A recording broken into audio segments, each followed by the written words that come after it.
तीन तलाक के बिल में भी यही हुआ, उससे पहले भी बहुत सारे बिल जो लाए गए। अब ये वक्फ वाला बिल ये काफ़ी दिनों से चर्चाओं में था। जिनके पास शिक्षा हासिल करने के लिए कुछ नहीं, जिनके पास अपना मकान घर बनाने के लिए कुछ नहीं, उन लोगों पर ये वक्फ की जो संपत्ति है इनकी आमद उनके ऊपर खर्च की जाए। और इसीलिए ही होता है, ये नहीं कि हमारे यहाँ इंडिया में अभी चल पड़ा हर जगह, जितनी भी अपन बाहर शहरों में जाते हैं, बड़े बड़े शहरों में बड़ी बड़ी मेन जगहों पे वक्फ की संपत्ति है, वो सारे वहाँ के जो मेन आदमी हैं उनके समझो चंगुल में आई हुई है। कोई गरीब आदमी को, हकदार को उसका हक नहीं मिलता। इसलिए ज़्यादा जो चिल्लाने वाले जो लोग हैं वो लोग हैं जिनका वक्फ पर नाजायज़ कब्जा है।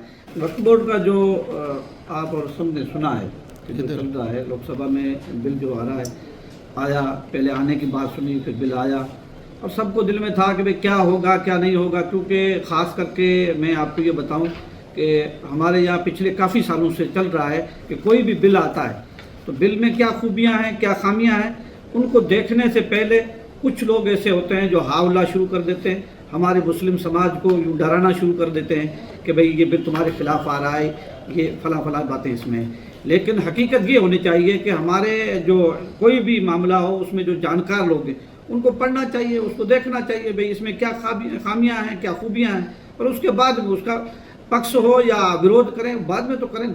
लेकिन यहाँ सिस्टम बना रखा है कि बिल से पहले हावला शुरू हो जाता है। अपन सबने देखा था तीन तलाक के बिल में भी यही हुआ, उससे पहले भी बहुत सारे बिल जो लाए गए। अब ये वक्फ वाला बिल ये काफ़ी दिनों से चर्चाओं में था कि अभी आ रहा है, कौन सा क्या होगा क्या नहीं होगा। वो रात को बिल आ गया, सदन में सबकी चर्चाएं सुनी, पक्ष वालों के भी अपन ने सुना, विपक्ष वालों ने सुना। हमारे जहन में ये लग रहा है कि जितना इन्होंने हावला किया है इतना कोई इसमें खामियां नहीं थी। ठीक है, हम सब चाहते हैं, इसमें असल मतलब था कि वक़्फ़ की अरबों करोड़ों अरबों की ज़मीन पूरे हिंदुस्तान में हर जगह पड़ी है, उनकी आवक उनके ज़राए हैं वक़्फ़ के पास।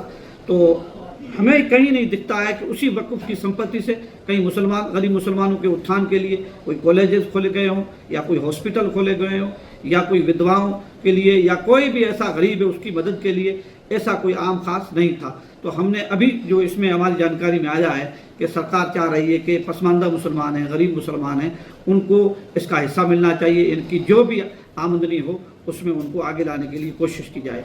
इसलिए हम चाहते हैं कि अगर सरकार की ये मंशा है कि भाई इसमें गरीब पसमानदा मुसलमान का उत्थान होगा, उसको आगे बढ़ाना है, उसको शिक्षा के मैदान में गरीबी से ऊंचा उठाना है, अगर सरकार की ये मंशा है तो बहुत बेहतर बिल है, हम इसका सपोर्ट करते हैं। बाकी रही बात, इसमें जो मंत्री महोदय थे उस खुद ने बोल दिया था कि हमारा कतन ये मकसद नहीं है कि इस बिल के ज़रिए मस्जिदों को, दरगाहों को, खानकाहों को या पुराने जो भी कब्रिस्तान हैं उनको हड़प करके हम सरकार अपने अंडर में ले, ऐसी कोई हमारी मंशा नहीं है। ये रिजू जी का जो बयान आया था उससे हमें भी संतुष्टि हुई है कि सरकार की मंशा जो ये प्रचार प्रसार विपक्ष के लोग कर रहे हैं इतना बड़ी कोई नहीं थी। सरकार जो कर रही है इंशाअल्लाह उसमें अच्छा होगा। उसके अलावा हम उम्मीद करते हैं कि हमारे जो जानकार लोग हैं, इस बारे में जो अच्छी जानकारी रखते हैं, उनको सरकार से बैठ करके बातचीत करनी चाहिए। जो पॉइंट अच्छे नहीं हैं, हमारे हित में नहीं है, समाज के हित में नहीं है, उन पॉइंट को सरकार से वार्ता करके उनको हटाने की कोशिश कराइए और जो समाज के हित में है उनको लागू करने दिया जाए। यही हमारी मंशा है। ये वक्फ का हिंदी शाब्दिक अर्थ दान होता है। जब ये दान को लेकर ही बात थी तो मुस्लिम समाज में दान को सर्वश्रेष्ठ माना गया है। तो अब तक जो ये जमात है वो वक्फ बोर्ड को लेकर क्या कर रही थी, या कोई आपके पास जानकारी? हमने वक्फ की संपत्तियां हमारे इस इलाके में भी है, अपने इलाके में, जिसमें अपन कौम के उत्थान की बात करें तो मैं बाड़मेर का रहने वाला हूँ। बाड़मेर मुस्लिम मुसाफिर खाना है। मुस्लिम मुसाफिर खाने के अंदर जितनी ज़मीन रोड के ऊपर पड़ी है उसके पास में आम आदमी की ज़मीन है। 10,000 रुपये सालाना क्या महीने का कमरे का किराया है, उसी मुस्लिम मुसाफिर खाने में 250 रुपये कमरे का किराया है। कहाँ न्याय की बात रही? इसलिए सरकार को इसमें समझो कि पेशरफ्ती करके जो भी इसमें सरकार इनकी आमद होती है वक़्फ़ की, वो गरीब के हित में जानी चाहिए। यही था। बाकी रही जो वक़्फ़ असल वक़्फ़ करने का मतलब, जो आदमी इस ज़मीन को दे या कोई भी चीज़ दान देता है वो अल्लाह के लिए देता है, अल्लाह की राह में देता है। फिर उसको ये नहीं कि भाई किस जगह खर्च किया जाता है, अल्लाह की राह देने के बाद में उसमें हकदार होते हैं, गरीब हकदार होते हैं, मिस्कीन लोग हकदार होते हैं, जिनके पास खाने पीने के लिए कुछ नहीं, जिनके पास शिक्षा हासिल करने के लिए कुछ नहीं, जिनके पास अपना मकान घर बनाने के लिए कुछ नहीं, उन लोगों पर ये वक़्फ़ की जो संपत्ति है इनकी आमद उनके ऊपर खर्च की जाए। और इसीलिए ही होता है, ये नहीं कि हमारे यहाँ इंडिया में अभी चल पड़ा हर जगह, जितनी भी अपन बाहर शहरों में जाते हैं, बड़े बड़े शहरों में बड़ी बड़ी मेन जगहों पे वक़्फ़ की संपत्ति है, वो सारे वहाँ के जो मेन आदमी हैं उनके समझो चंगुल में आई हुई है। कोई गरीब आदमी को, हकदार को उसका हक नहीं मिलता। इसलिए ज़्यादा जो चिल्लाने वाले जो लोग हैं वो लोग हैं जिनका वक़्फ़ पर नाजायज़ कब्ज़ा है। बाकी विपक्ष जो बात कर रहा है, कुछ सेकुलर पार्टियाँ मुसलमानों के लिए ज़्यादा आवाज़ें उठाती हैं। हमारा तो ये लग रहा है, पिछले काफ़ी सालों से देख रहे हैं कि सेकुलर पार्टियों ने जितना मुसलमानों को डराया और उसके बाद दिल में खौफ पैदा करने की कोशिश की, और बीजेपी के खिलाफ उन्होंने उकसाने की बात सिर्फ इसलिए करते हैं कि उनका वोट बैंक बना रहना चाहिए। बाकी उनका मुसलमानों का भला करने का कोई प्रोग्राम नहीं है। वो चाहते हैं कि मुसलमानों को डरा के रखो ताकि मौजूदा सरकार, हमारी सरकार में हिस्सेदारी इन्होंने ख़त्म करा दी। बेशक बहुत सारी बातें, सवालात इनके हैं कि मुसलमानों की हिस्सेदारी क्या है। सरकार हर जगह हम देख रहे हैं कि सरकार गरीबी के उत्थान के कामों में कोई जात पात धर्म देख के नहीं करती है।